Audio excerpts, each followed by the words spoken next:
கொஞ்ச யாரும் இல்லை.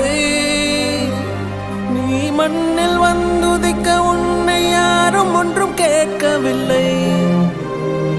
விதி கண்